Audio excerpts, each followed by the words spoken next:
안녕하세요. 우리 에덴의 성도 여러분, 벌써 금요일이 됐습니다. 오늘은 창세기 39장과 함께 또 우리 하나님 말씀을 같이 묵상하도록 하겠습니다. 요셉처럼 가장 갇혀있는 같은 그런 현장이 바로 요셉의 현장이지요. 그런 현장이 우리들에게 지금 이루어지고 있습니다. 이 가운데서 하나님께서 언약 가진 우리들에게 진짜 요셉처럼 응답하신다면 어떤 일이 날까요? 사실은 이 이야기를 하나님께서 말씀하시기 원하시는 게 아닌가 싶습니다. 오늘 요셉 이야기를 통해서 하나님이 주신 우리에게 주신 절대 언약, 절대 목표, 절대 여정을 한번 좀 보고자 합니다. 오늘 39장 1절부터 6절을 먼저 읽도록 하겠습니다. 제 39장.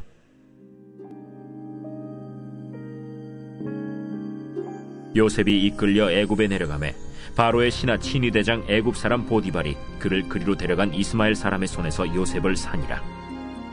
여호와께서 요셉과 함께 하심으로 그가 형통한 자가 되어 그의 주인 애굽 사람의 집에 있으니 그의 주인이 여호와께서 그와 함께 하심을 보며 또 여호와께서 그의 범사에 형통하게 하심을 보았더라. 요셉이 그의 주인에게 은혜를 입어 섬김에 그가 요셉을 가정 총무로 삼고 자기의 소유를 다 그의 손에 위탁하니 그가 요셉에게 자기의 집과 그의 모든 소유물을 주관하게 한 때부터 여호와께서 요셉을 위하여 그 애굽 사람의 집에 복을 내리심으로 여호와의 복이 그의 집과 밭에 있는 모든 소유에 미치니라. 주인이 그의 소유를 다 요셉의 손에 위탁하고 자기가 먹는 음식 외에는 간섭하지 아니하였더라. 요셉은 용모가 빼어나고 아름다웠더라. 자, 요셉이 이끌려서 애굽에 내려갑니다. 애굽에 내려가서 바로의 그 신하인 친위 대장이라고 했습니다. 친위 대장, 아무래도 가르디언 같은 그런 비서겠죠. 그런 보디발이 이제 그 사람을 삽니다. 2절에 보면 여호와께서 요셉과 함께 하심으로 라고 했습니다. 이것이 사실은 그 아버지, 그 다음에 아버지 야곱, 그 다음 이삭, 아브라함에게 약속하셨던 내가 너와 함께하여 라는 의미입니다. 그것은 언약을 주신다는 의미거든요. 그리고 두 번째는 하나님 나라의 의미입니다. 하나님께서 그 야곱이 도망쳤을 때 내가 있는 곳이 여기가 바로 두렵도다 하나님 집이구나. 하나님 언약이, 하나님 나라가 야곱이 도망치는 곳에 같이 있는 것을 보았습니다. 그리고 가는 곳마다 하나님께서 그곳에 증인이 되게 만드시는 사실 138의 언약이 여기 같이 있는데요. 그래도 하나님께서 함께 하신다. 임마누엘이 사실은 여기서 보여집니다. 임마누엘만 보여지는 것이 아닙니다. 야곱이 사실은 이것 통해 가지고 그가 형통한 자가 된다라고 했습니다. 형통한 자라는 것이 하나님께서 주시는 하나님 나라의 계획이 요셉에게 그대로 보여지고 요셉이 가진 계획이 하늘로 전달돼서 땅으로 다시 전달되는 하늘의 능력이, 땅의 권세가 요셉에게 있다는 의미지요. 그래서 실제로 이 형통한 자가 된다는 그 의미는 실제로 하나님 나라를 누린다, 권세를 누린다라는 것과 동일한 이야기입니다. 그래서 형통한 자가 있어 그 주인 애굽 사람의 집에 있다라고 했습니다.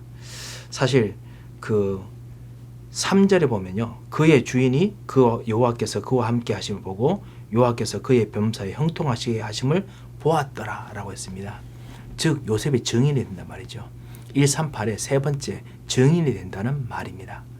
그래서 여기서도 사실 함께 하심, 그 다음에 하나님 나라 형통함, 그 다음에 증인, 사람들이 보게 하는 거. 그래서 나라, 주권, 증인, 그 영토, 이것이 실제로 발견되어지고 보여지지요. 사도행전 1장 1절에서 8절 이야기가 그대로 나타나지요. 하나님께서 요셉에게 이런 언약을 주시면서 그 주시는 언약이 실제로 그 복의 근원처럼 그렇게 보여지도록 하나님께서 실제로 응답하십니다. 5절에 보면 그가 요셉에게 자기의 집과 그 모든 소유물을 주관하게 한 때부터 여호와께서 요셉을 위하여 그 애굽 사람 집에 복을 내리심으로 여호와의 복이 그 모든 소유에 미친지라 라고 했습니다. 너는 복의 근원이 될지라, 너는 복이 될지라. 요셉이 복의 근원, 이유가 됩니다. 이 참다운 복의 근원 이유가 사실은 그 아브라함에게 주었던 약속이고 야곱에게 주었던 약속이죠. 야곱도 나 때문에 라반이 하나님께 여호와께서 복을 주지 않았습니까? 라고 했습니다. 이삭에게도 그 복이 있었습니다. 그 복을 통해서 정말 그 100배나 되는 모든 축복들을 얻는 그런 일들이 있었죠. 이 복의 근원이 사실 우리들에게 있습니다. 예수 그리스도께서 우리 속에 오셨을 때 우리를 하여금 실제로 이 일들을 보고 형통한 자라고 이야기합니다. 제가 조금 이따 말씀드리지만요, 실제로 형통한 축복을 우리가 누리고 있습니다. 힘든 일이 우리들을 바들합니다. 괴롭게 합니다. 슬프게 합니다. 그럼에도 불구하고 요셉도 사실은 그 하나님이 형통케 하셨지만 여전히 요셉은 노예입니다. 요셉은 무엇인가 힘든 일이 나갈 수가 없습니다. 그렇지만 하나님께서 형통하게 하십니다. 이게 사실 하나님 자녀가 준 아이러니하지만은 놀라운 축복입니다. 우리가 어떤 상황에서는 실제로 기도 응답 받는데 그 기도 응답이 안 이루어져 완벽한 자유를 얻을 수 없을 만큼 뭔가 제한된 일이 있을 수 있습니다. 왜냐? 하나님 계획, 더 큰 계획들이 있는데 그까지 아직 시간표가 안 되었거든요. 근데 그 시간표가 되기 전까지 하나님께서 그 일들이 가는 속에서 언약 안에서 계속 형통하게 인도하십니다. 이 축복들을 요셉 통해서 우리가 누렸으면 합니다. 이걸 보고 우리는 절대 언약 138 그리고 절대 목표, 모든 사람이 실제로 하나님께서 여러분에게 주시는 진정한 그 증인의 축복, 형통케 하시는 축복, 그리고 절대 여정, 가는 곳마다 하나님이 형통케 하실 수밖에 없는 하나님의 축복이 임하는 그 일들이 이루어집니다. 절대 언약, 예수 그리스도, 모든 문제 해결, 참 왕, 참 선지자, 그 참 제사자, 그리고 절대 목표, 증인, 여러분 가는 곳마다 하나님께서 주시는 참다운 제자들, 그리고 절대 여정, 하나님 나라를 통해서 가는 곳에 형통케 하시는 축복, 길을 열어주신 축복도 일어납니다. 6절에 보면 4절도 그렇고요. 요셉이 그 주인에게 은혜를 입어, 그리고 6절에 보면 주인이 그의 소유를 다 그의 손에 위탁하고, 그리고 자기가 먹는 음식 외에는 간섭하지 않는다라고 했습니다. 여기서 우리가 알 수 있는 것이 요셉이 분명히 노예입니다. 노예지만은 참 자유를 얻습니다. 사실은 사도 바울이 여기에서 사실은 예수 그리스도 안에 있는 자유를 언급했습니다.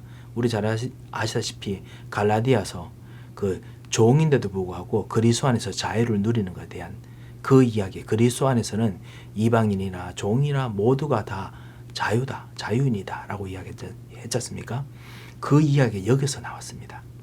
노예라도 하나님 주신 언약 안에서는, 그리고 바울은 이것이 분명히 예수 그리스도라는 것을 사실 읽었습니다. 예수 그리스도의 언약 안에 있기 때문에, 그리고 절대 목표 안에 있기 때문에 하나님께서 자유롭게 분명히 하신다 라고 이야기합니다. 그래서 그리스도인으로서는, 그리스도인의 주인들은 그 종에게 참으로 은혜를 주어야 된다. 그리고 종들도 그리스도 안에서 참으로 자유하라. 그렇지만 기쁨으로 주인을 섬기라. 그리고 갈라스에서 이야기하고 있거든요. 그 이야기 여기서 나옵니다. 그래서 자기 먹는 외에는 그 간섭하지 않는 참다운 자유를 누리게 만듭니다. 이 바울이 요셉처럼 참 그리스도를 누렸다는 게 중요하죠. 요셉이 사실은 그리스도를 누렸습니다.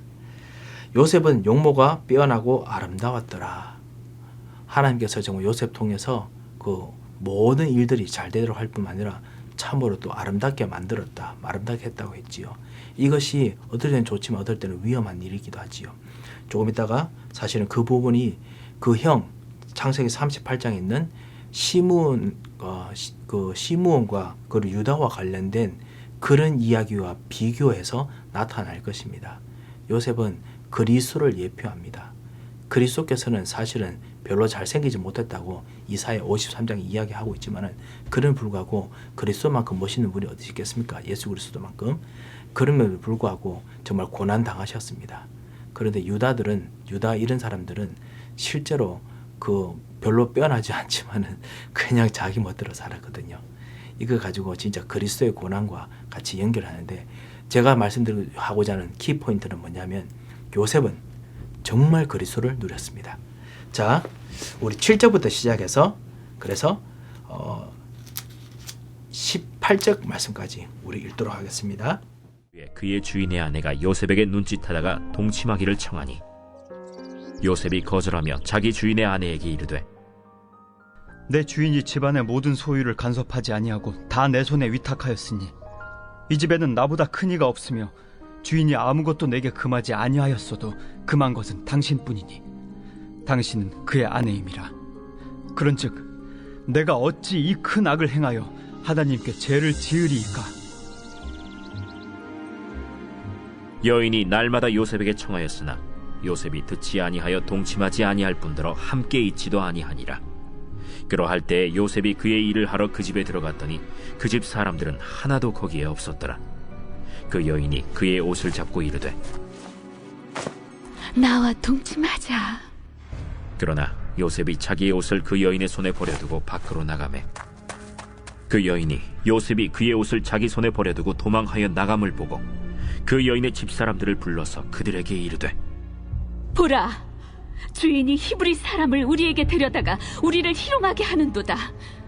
그가 나와 동침하고자 내게로 들어오므로 내가 크게 소리 질렀더니 그가 나의 소리 질러 부름을 듣고 그의 옷을 내게 버려두고 도망하여 나갔느니라.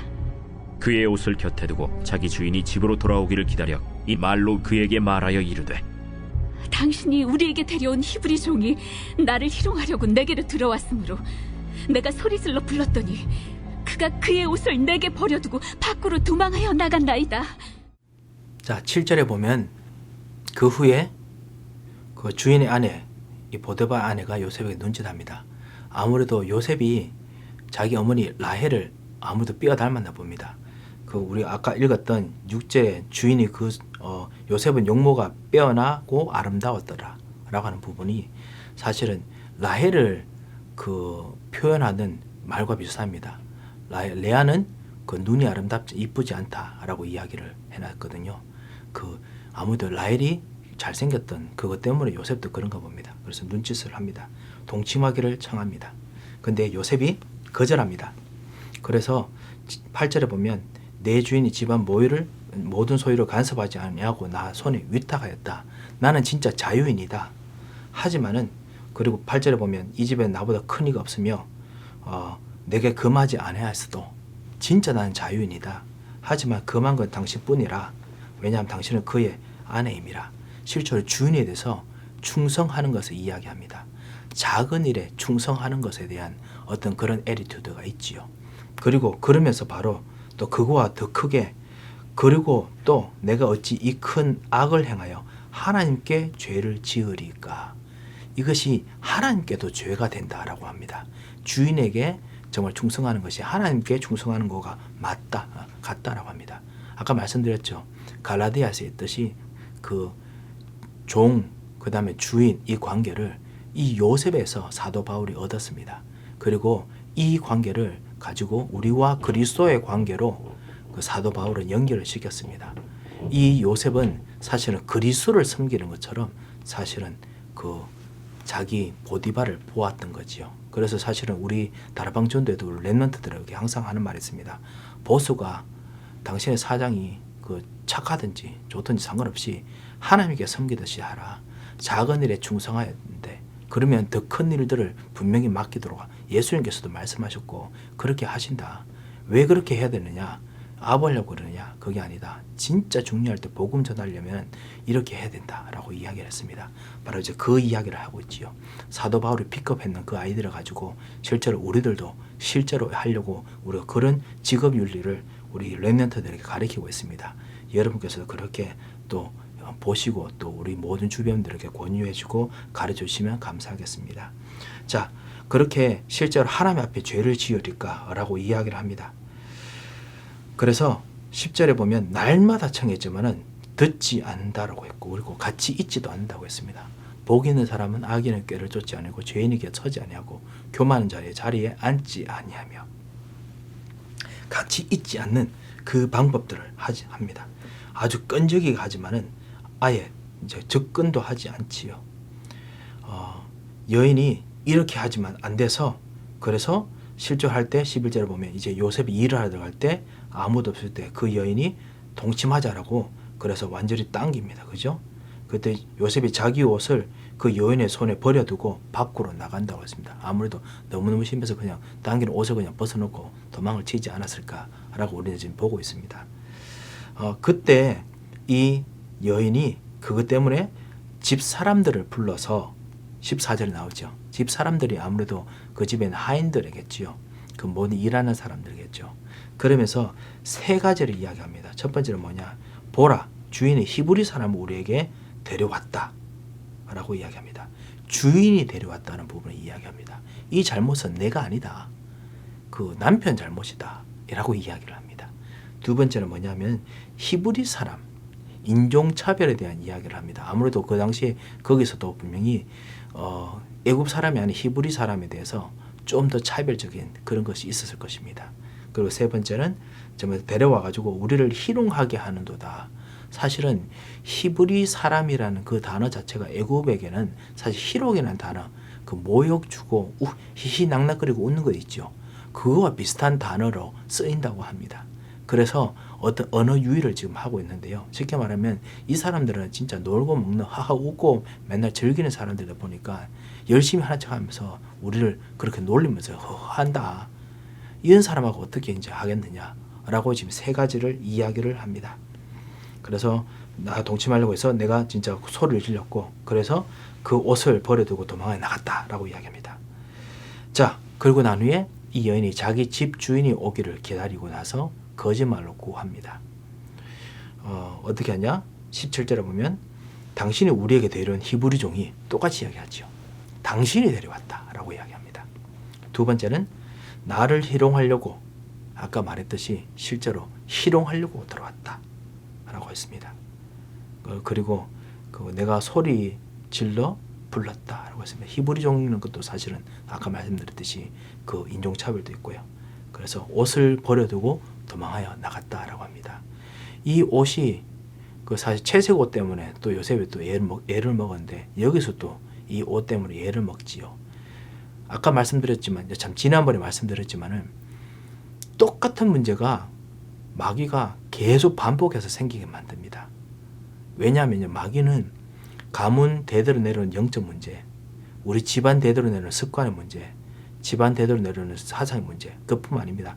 과거에 저질렀던 우리의 실수 이런 것들을 똑같이 생기게 만들어서 우리가 아직 하나님 떠나지 못한 그 저주 가운데, 재앙 가운데, 어떤 저주의 흐름 가운데 계속 있는 것처럼 속입니다. 잘 아시기 바랍니다. 이게 바로 마귀가 하는 짓입니다. 그래서 벗어나지 못했구나. 사실 그래가지고 넘어갈 수도 있겠죠. 그래 회개해야겠죠. 하지만은 마귀가 이렇게 해서 우리를 알고 계속 틀 안에 갇혀 놓습니다. 그러니까 요셉이 분명히 똑같은 옷 때문에 문제 생겼다는 거 분명히 알았을 것입니다. 하지만은 그래도 상관없습니다. 구원받은 사람은 거기서 그 문제 때문에 더 큰 하나님의 응답으로 갑니다. 정말 언약을 단단히 붙잡아야 됩니다. 왜냐? 이것은 절대 언약, 예수 그리스도의 언약이고 두 번째는 절대 목표가 있습니다. 그 목표로 가기 위해서 그 문제가 생긴 것이기 때문에 당연하고 필연적으로 절대적으로 생긴 것이기 때문에 그 필요한 것에 대해서 그것에 묶여 있으면 안 됩니다. 제가 이것을 모르고 막 해명하러 다녔던 옛날 생각들이 납니다. 그게 아니라 진짜 하나님의 절대 언약을 붙잡아야 됩니다. 절대 언약을 붙잡고 하나님 앞에서 그것에 대한 하나님의 절대 목표를 생각하고 있을 때 하나님께서는 절대 여정을 주십니다. 요셉이 사실 그랬습니다. 이것을 가지고 말하지 않습니다. 마치 예수님께서 이스라엘 백성이 불평하는 이 불평 앞에서 아무 말 하지 않은 것처럼요. 이스라엘 백성이 똑같은 그 accusation 있죠. 똑같은 예수님을 고발하는 내용 가지고 옛날 지방에서부터 계속 들고 와서 이제는 그 예수님 십자가 못 박을 때는 로마 총독 앞에까지 똑같은 이야기합니다. 이 사람 유대인의 왕이라고 자꾸만 주장한다. 말도 안 되는 이야기하거든요. 예수님 말을 대답하지 않습니다. 그러면서 사실은 이 유대인들이 예수님 십자가 못 박을 때도 똑같은 이야기합니다. 당신들이 자꾸만 이 일들을 크게 일으킨다 라고 이야기를 분명합니다. 그리고 갈릴리 사람이다. 이 사람들은 그 지역 차별이 있었죠. 그리고 이 사람이 실제로 우리들이 하는 우리들이 있는 과부나 그 다음에 세리들과 같이 먹고 희희낙낙거린다 라고 이야기합니다. 되게 좀 패턴이 비슷하지요. 예수님께 했던 패턴하고 요셉이 했던 패턴 비슷합니다. 왜냐? 이 요셉이 예수님의 그 예표입니다. 고난 받으시면서도 실제로 더 나은, 더 확실한 언약의 일들을 위해서 앞으로 나가는 사람의 징조이기 때문에 그렇습니다. 자, 그래서 이렇게 해서 앞으로 도망에 나갔다라고 거짓말을 합니다. 이것이 바로 이제 거짓말하는 자가 어떻게 현장을 움직이는 거죠. 우리 거기에 넘어가면 안 되겠습니다. 오히려 하나님 주신 절대 언약을 붙잡아야겠습니다. 자, 19절부터 시작해서 마지막 23절까지 우리 읽어보도록 하겠습니다. 그의 주인이 자기 아내가 자기에게 이르기를 당신의 종이 내게 이같이 행하였다. 하는 말을 듣고 심히 노한지라. 이에 요셉의 주인이 그를 잡아 옥에 가두니 그 옥은 왕의 죄수를 가두는 곳이었더라. 요셉이 옥에 갇혔으나 여호와께서 요셉과 함께 하시고 그에게 인자를 더하사 간수장에게 은혜를 받게 하시매 간수장이 옥중 죄수를 다 요셉의 손에 맡김으로 그 재반 사물을 요셉이 처리하고 간수장은 그의 손에 맡긴 것을 무엇이든지 살펴보지 아니하였으니 이는 여호와께서 요셉과 함께 하심이라. 여호와께서 그를 범사에 형통하게 하셨더라.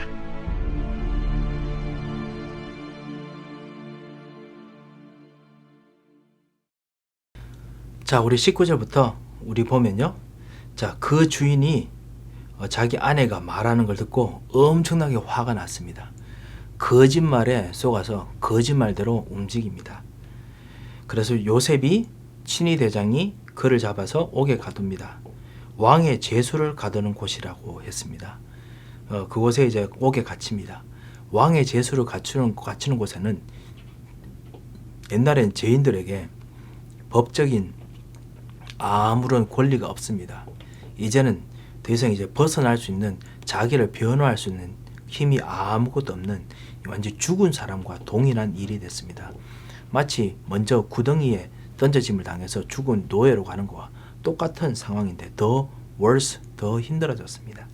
그 일들이 생겼습니다. 그런데도 불구하고 반대로 21절에 여호와께서 요셉과 함께 하시고 그에게 인자를 더하사, 여호와께서 이 옥에서도 요셉과 함께 하신다고 했습니다. 하나님의 절대 언약은 거기서도 움직여집니다.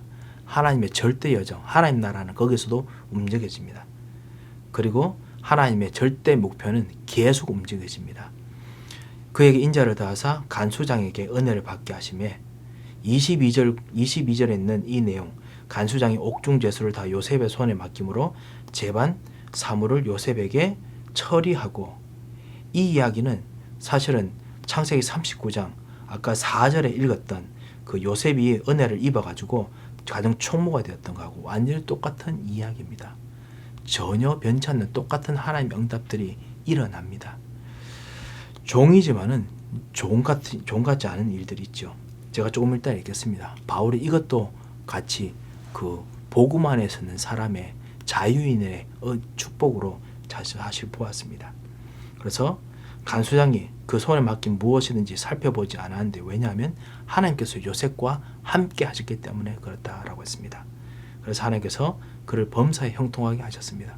동일하게 하나님께서 언약, 예수 그리스도, 메시아, 여자의 후손, 하나님과 함께 계신 우리로 말로 하면 참 선지자, 참 제사장, 참 왕께서 계속 역사하시고 힘을 주시고, 그리고 실제로 그분이 우리들에게 현장에 진짜 길을 여시고 움직이시고, 그리고 하나님께서 그것 통해서 하나님 나라가 되게 하셔서 형통하고, 세 번째는 그거를 간수장이 보고 그냥 주변 사람들이 보게 그렇게 만드는 일들이 생기고 있습니다. 고린도 후서 6장에 보면요, 사도 바울이 이 부분에서 이렇게 말합니다. 6장 4절에서 10절에 보면요, 뭐라고 했냐면, 오직 모든 일에 하나님의 일꾼으로 자천하여 많은 견디는 것과 환난과 궁핍과 고난과 매맞음과 갇힘과 난동과 수고로움과 자지 못함과 먹지 못함 가운데서도, 마치 노예하고 똑같은 거지요. 6절에 보면 깨끗함과 지식과 오래 참음과 자비함과 성령의 감화와 거짓이 없는 사랑과 진리의 말씀과 하나님의 능력으로 의의 무게를 좌우에 가지고, 이게 사실은 에베소 6장에 있는 성령 충만하고 관련된 거지요. 절대 언약, 절대 여정, 절대 목표 통해서 주시는 성령 충만이지요. 예수 그리스도 하나님 나라 그 통해 주시는 성령 충만입니다. 성령 충만 가지고 가서 영광과 욕됨으로 그러했으며 힘들었다 이거죠. 영광과 욕됨으로 힘들었고 악한 이름과 아름다운 이름으로 힘들게 고난받았다라고 했습니다. 요셉이 그랬습니다. 악한 이름, 마치 그 완전히 그 노예로 살았죠. 그렇지만 그런 불구하고 아름다운 이름이었습니다. 우리는 속이는 자 같지만 참되고, 이게 바울이 했던 이제 복음 가진 사람의 이야기죠. 그리고 무명한 자 같으나 유명한 자요. 요셉이 그랬지요. 그리고 죽은 자 같으나 보라 우리가 살아있고, 요셉이 죽은 자 같다라고 이야기를 하죠. 시몬 그 형도 그렇게 이야기했고, 그죠? 요셉은 완전 죽은 자 처리처럼 당했습니다. 이 감옥에 들어갔을 때 더더욱 죽은 자가 됐습니다. 하지만 보라 살아있고 그 다음에 징계를 받는 자 같지만은 죽임을 당하지 아니하고, 요셉이 감옥 갈 만큼 이제 완전히 징계를 당해서 이제는 완전히 다 인생이 끝이 나야 됩니다. 하지만은 죽임도 당하지 않습니다. 근심하는 자 같으나 항상 기뻐하고, 근심하는 것 같지만은 기뻐할 수밖에 없는 하나님이 함께 계심이 계십니다. 가난한 자 같으나 많은 사람을 부유하게 하고, 아무것도 없지만 요셉이 많은 사람을 부유하게 만드는 가정 총무의 일을 감당했습니다. 그리고 아무것도 없는 자 같지나 모든 것을 가진 자로다. 아무것도 없지만 모든 것을 가진 그 축복이 요셉에게 있었습니다. 이런 축복들이 사실 요셉에게 일어났는데 이것이 어디서 시작됐느냐? 바울이 이거를 예수 그리스도 통해서 보았습니다. 예수 그리스도께서 무명한 자 같았고, 욕되는 자 같았고, 속이는 자 같았고, 징계를 받는 자 같았고요, 근심하는 자 같았고, 가난한 자 같지만은 하나님께서 그 예수 그리스도를 통해서 우리를 하여금 강하게, 부하게, 다스리게, 그리고 섬기게 만들어 주었습니다. 저 웨스민스터 졸업하시고 지금 한국에 섬기시는 그 한 목사님께서 이런 이야기를 했더라고요. 뭐냐면은 요셉은 죽는 자 같았지만은 오히려 살아있는 자가 됐고, 그 다음에 완전히 감옥에 갔지만은, 그리고 완전히 뺏긴 것 같았지만은 오히려 모든 것을 주면서 그 사람을 도우신 사람이 되었고, 그리고 죄수로 갔지만은 오히려 다른 많은 죄수들을 다스리는 자가 되었다라고 이야기를 하더라고요. 그 말이 맞겠구나라는 생각이 들었습니다. 예, 그렇습니다. 여러분 어느 현장에 가든지 하나님께서 여러분 하여금 실제로 어떤 상황이든지 절대 언약이 여러분에게 있습니다. 그리고 여러분 하여금 절대 목표, 정인이 되게 하는 목표가 반드시 있습니다. 하나님께서 여러분 하여금 예수는 그리스도다, 그리고 하나님 살아계신다 보이게 하십니다. 그걸 위해서 여러분 가는 길에 진짜 형통하게 하십니다. 이 형통함이 내가 원하는 대로 형통한 것이 아니라 절대로 죽지 않는 하나님의 언약 속에 있습니다. 어떤 것 앞에서도 하나님의 언약들을 보며 기뻐하며 주님 진짜 하나님 나라를 여기에 이루어 주소서라고 기도하는 그 여러분 통해서 하나님 반드시 여러분의 생각, 마음, 그리고 여러분의 정신, 그리고 여러분의 육체, 여러분의 가정, 여러분의 경제, 여러분의 미래를 반드시 지키고 역사하십니다. 제가 방금 말씀드렸던 그것이 우리가 계속 이제 앞으로 치유 운동을 하며 그리고 렘넌트 운동할 5가지 분야입니다. 그 분야를 사실 우리가 살리도록 할 것입니다. 이 축복들을 정말 요셉을 통해서 누리시고, 기도하시면 누리시고, 그런 비전을 바라보시고, 그리고 여러분 현장 속에 세임 얻으시기 바랍니다. 여러분의 자녀를 보시면서 이 언약의 비전을 꼭 가지시고, 여러분의 미래를 보시면서도 이 언약의 비전을 꼭 가지시기 바랍니다. 한번 기도하겠습니다. 살아계신 하나님 아버지, 은혜를 참으로 감사를 드립니다. 하나님께서 오늘 우리에게 요셉을 통해서 예수 그리스도께서 우리에게 주신 참다운 부여와 참다운 능력을 발견하게 하심을 감사를 드립니다. 주 예수 그리스도의 하나님 아버지시여, 오늘도 우리에게 약속하신 성령의 충만을 주셔서 예수 그리스도로 말미암아 우리에게 주신 이 요셉의 참다운 능력의 삶이 우리의 삶이 되도록 인도하여 주셔서 어떤 일들 속에서도 하나님의 절대 언약, 그리고 절대 여정, 절대 목표를 정말 놓치지 않는 축복의 눈을 열어주셔서 응답하실 것을 믿고 감사하며 살아계신 주 예수 그리스도의 이름으로 기도합니다. 아멘.